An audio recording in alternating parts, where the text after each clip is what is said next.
Meus queridos alunos do curso Magistratura e MP Estadual, estamos de volta aí após breve intervalo e partimos para o quinto bloco da aula de hoje.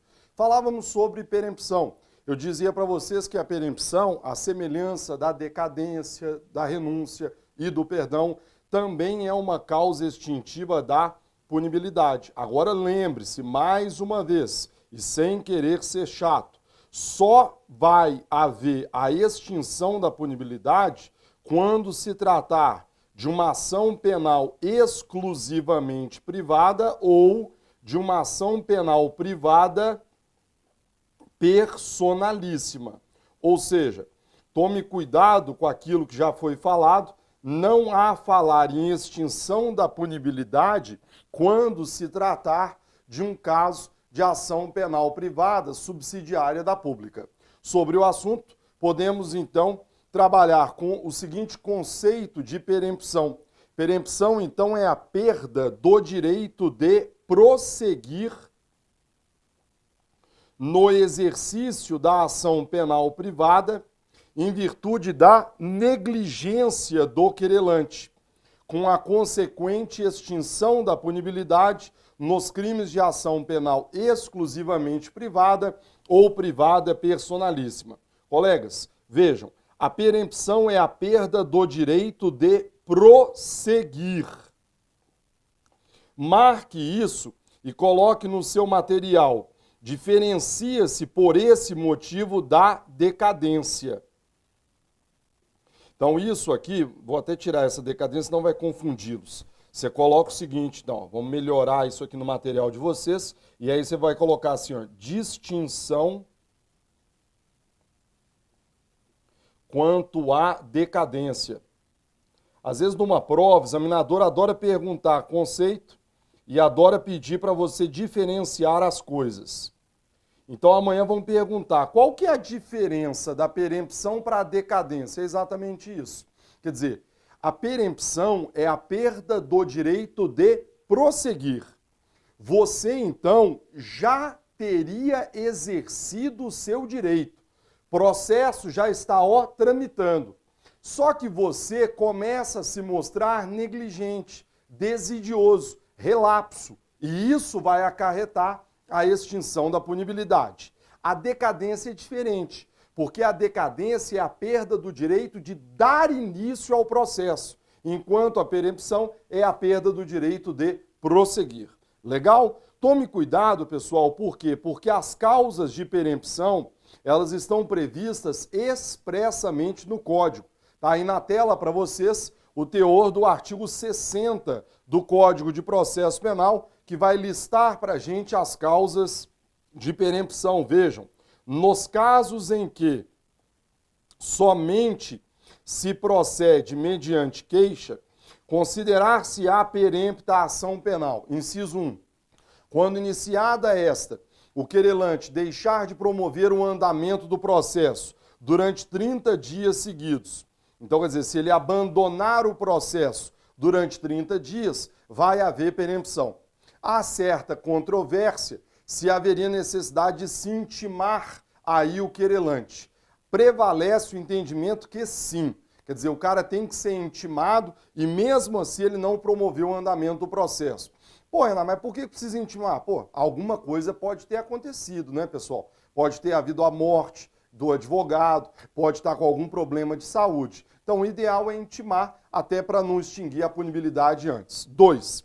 Quando, falecendo o querelante ou sobrevindo sua incapacidade, não comparecer em juízo para prosseguir no processo, dentro do prazo de 60 dias, qualquer das pessoas a quem couber fazê-lo, ressalvado o disposto no artigo 36. Quer dizer, se não houver a sucessão processual no prazo de 60 dias, também vai haver perempção.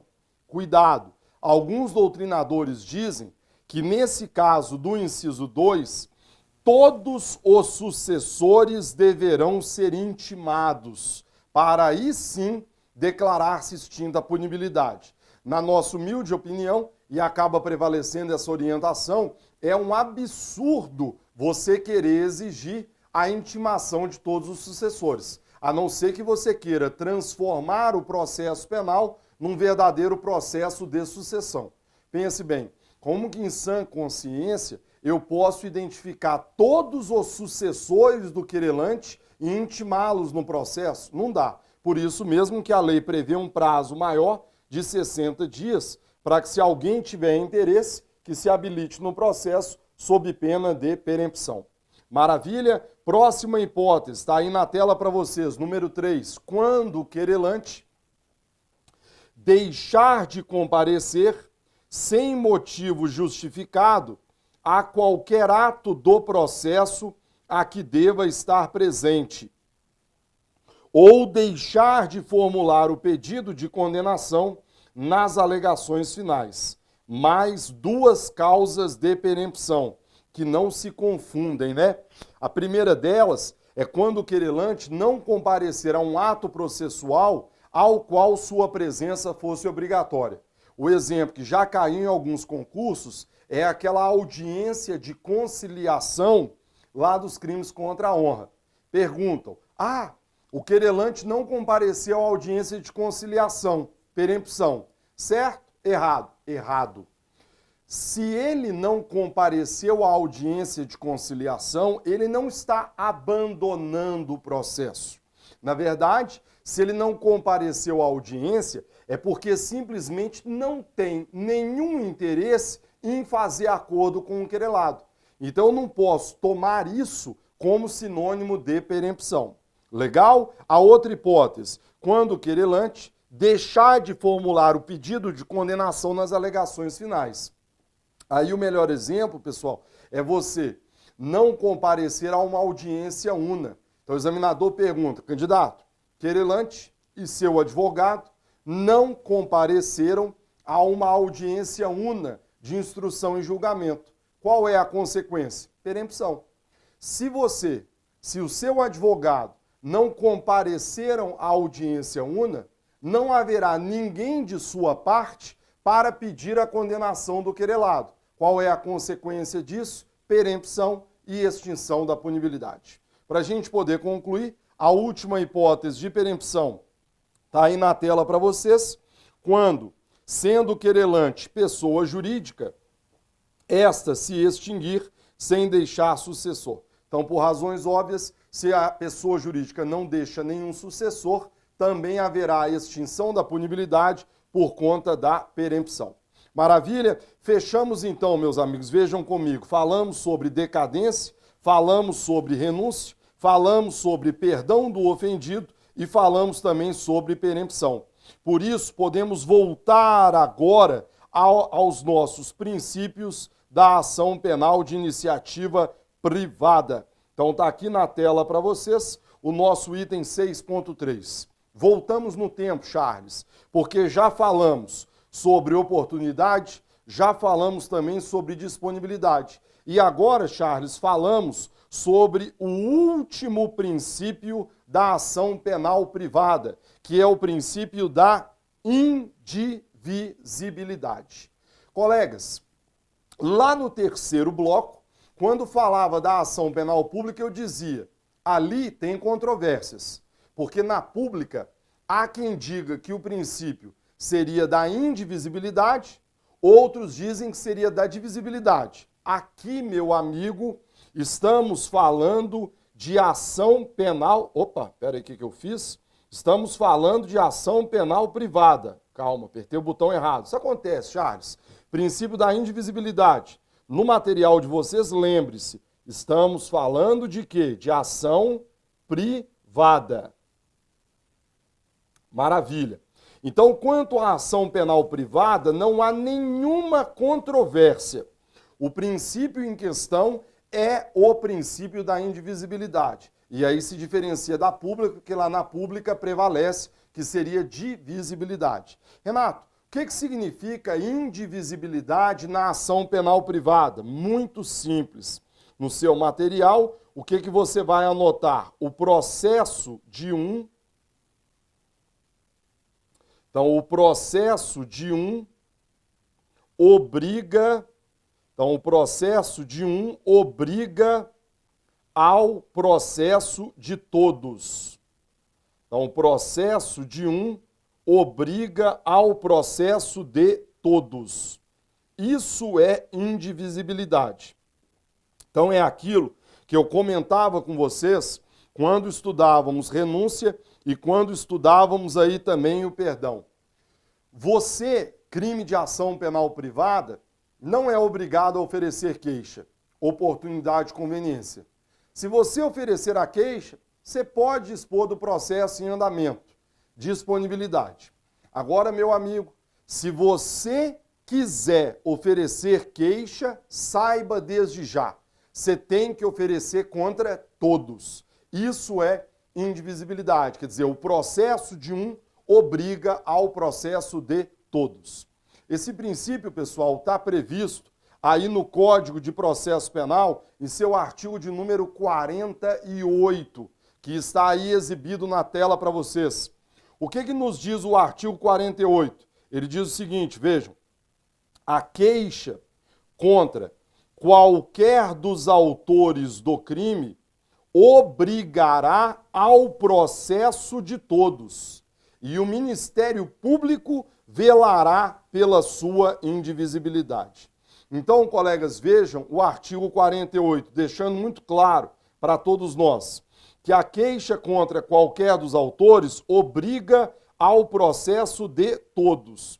Isso aqui é indivisibilidade. E quem é que vai velar por essa indivisibilidade? É o MP. Então, na verdade, aquele ponto que eu até destaquei, a fiscalização desse princípio recai sobre quem? Recai sobre o órgão ministerial. Só que é nesse ponto que a questão fica interessante, porque amanhã o examinador vai perguntar para você, candidato, mas como é que vai se dar essa fiscalização do princípio da indivisibilidade pelo órgão ministerial? Renato, como assim? Na verdade, pessoal, a ideia é muito tranquila. E aí imaginem comigo a seguinte situação. Aqui estão os autos de um processo penal num crime de ação penal privada. Está aqui na minha mão. Quando a queixa é oferecida, o juiz ele faz o quê? Pega lá a última página e pá, mete o carimbão. Vista ao Ministério Público. Aí os autos chegaram para mim, promotor de justiça. O que é que eu, promotor, vou fazer? Eu vou dar uma olhada na queixa, ver se está tudo em ordem, e eu vou fiscalizar o princípio da indivisibilidade. E aí é que a questão fica interessante. O que é que eu, promotor, posso fazer se eu verificar que está faltando alguém? Então eu peguei a queixa, estou olhando lá um crime contra a honra, hoje pela internet virou uma coisa horrorosa, né? Eu olho lá, tal, falo assim, peraí, a queixa foi oferecida contra o Charles, mas está faltando a Stephanie, cadê ela? Aí vem um problema, quer ver? Ó, primeiro, o Ministério Público, Charles, será que eu, promotor de justiça, posso aditar a queixa para incluir coautores ou partícipes? Então pense nesse exemplo que eu acabei de dar para vocês. Eu estou vendo que a queixa foi oferecida somente contra o Charles. E eu estou vendo que faltou a Stephanie da queixa-crime. Será que eu posso aditar a queixa para incluir esses coautores? Sim ou não? Alguns doutrinadores dizem que sim. Assim, pode. O MP pode fazê-lo. Errado, pessoal. Não pode. E não pode por uma razão muito simples. Aqui estamos dentro da ação penal o quê? Privada. Como é que se pode admitir que num crime de ação penal privada, eu, Ministério Público, adite a queixa para incluir coautores? Eu não tenho, lembra da aula passada, legitimidade ativa ad causam. Se eu fizer esse aditamento, o juiz vai rejeitar. Que ele vai dizer, promotor, peraí, promotor, o crime é de ação penal privada. Você não tem legitimidade para fazer isso. Então, colegas, essa primeira possibilidade citada por alguns está errado, porque o Ministério Público, eu insisto, não teria legitimidade ad causam ativa para fazer esse aditamento. Então, colegas, o que é que você amanhã como promotor poderá fazer? Na verdade, você deve pedir a intimação do querelante. Então, você deve pedir a intimação do querelante para eventual aditamento.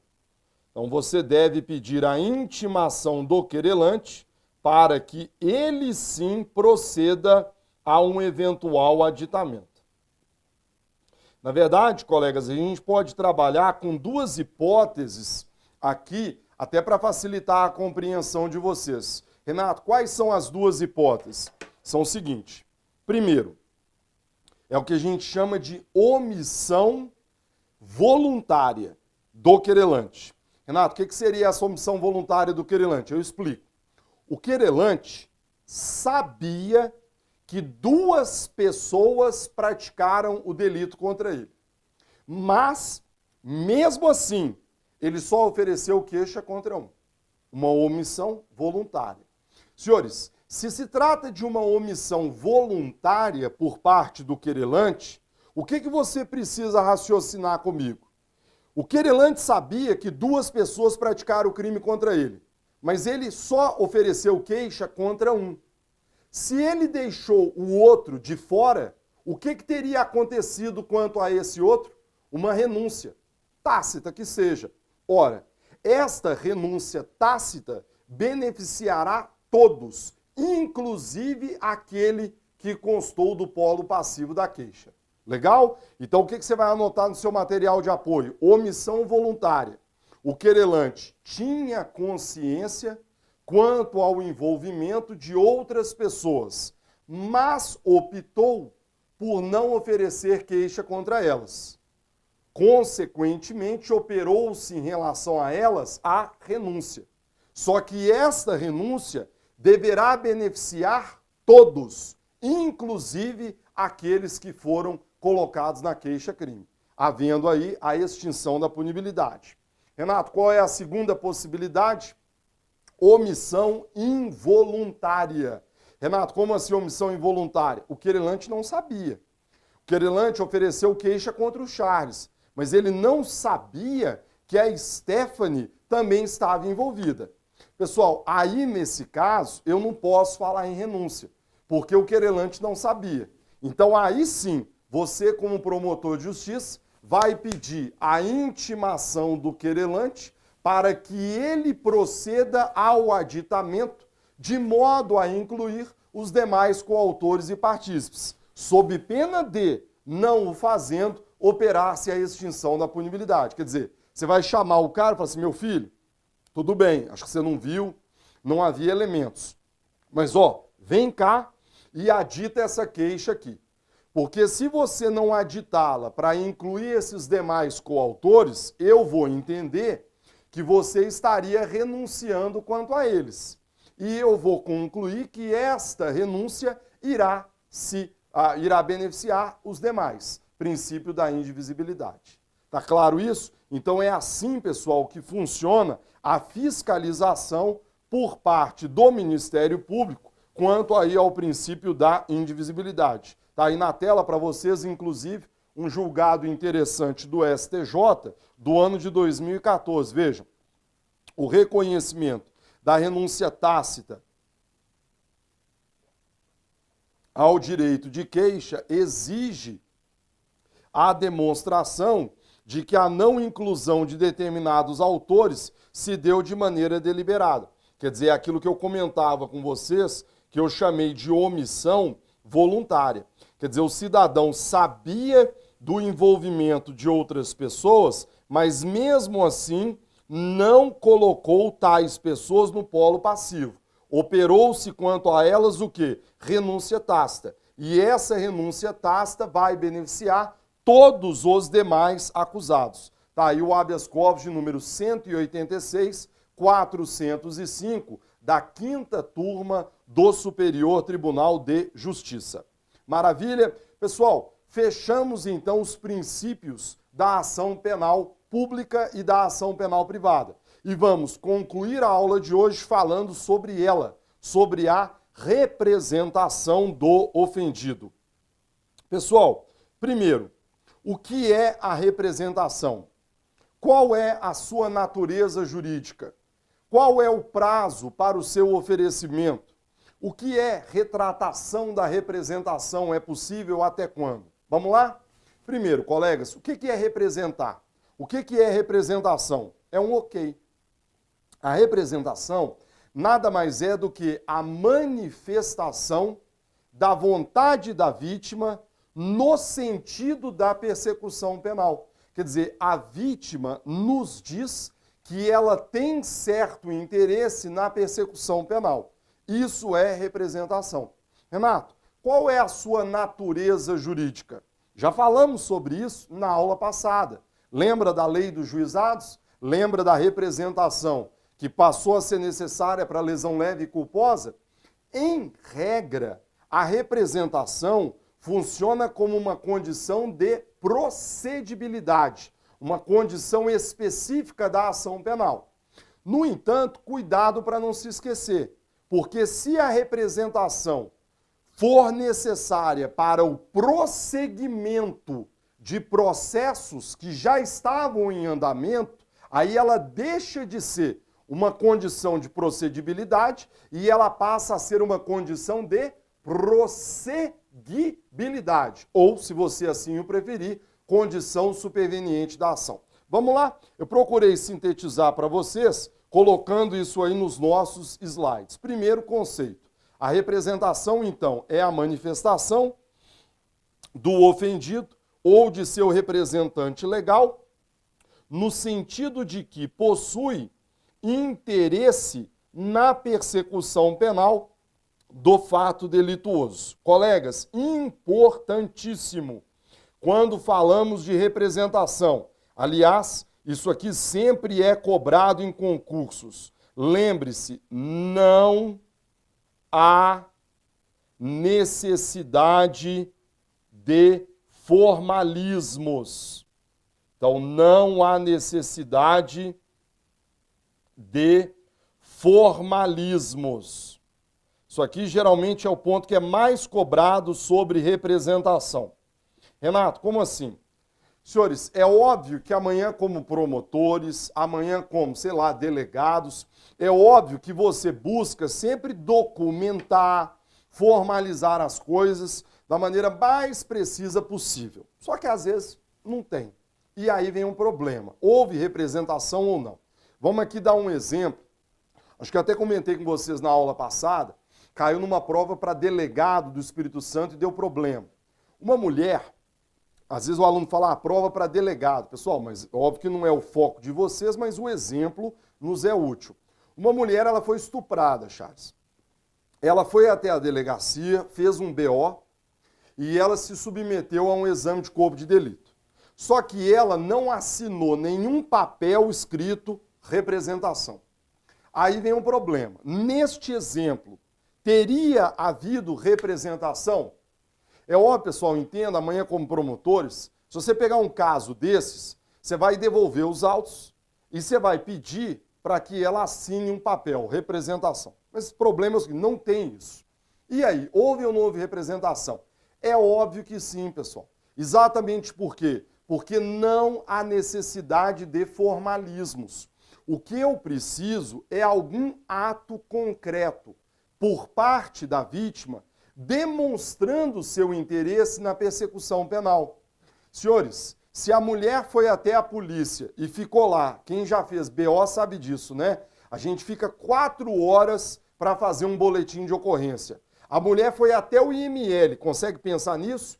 E se sujeitou a um exame de corpo de delito. Meus amigos, quer demonstração maior que essa quanto ao seu interesse na persecução penal? Não há. Então, nesses casos, é óbvio que houve representação e é óbvio que esse inquérito, que esse APF, deveria ter sido lavrado. Maravilha? Prosseguimos. Aqui, já vimos então um conceito Está aí na tela para vocês. E aí, o que eu falava sobre formalismos. Vejam um julgado do STJ do ano de 2008.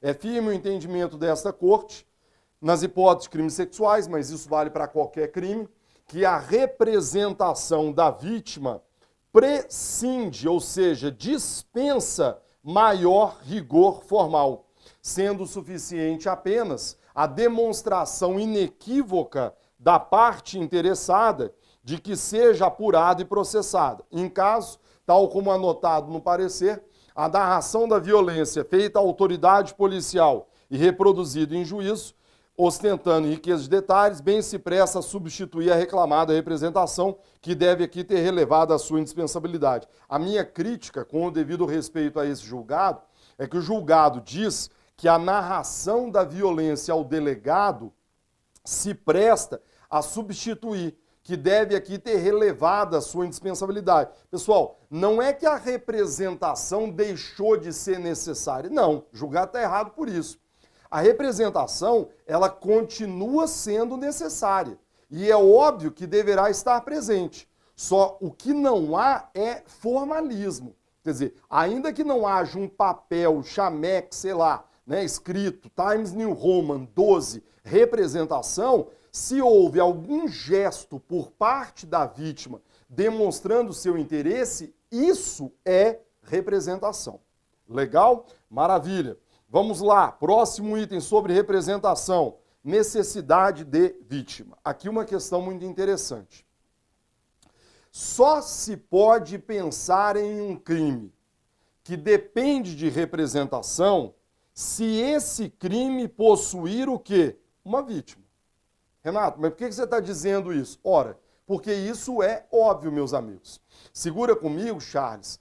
Representação é a manifestação da vontade da vítima, demonstrando seu interesse.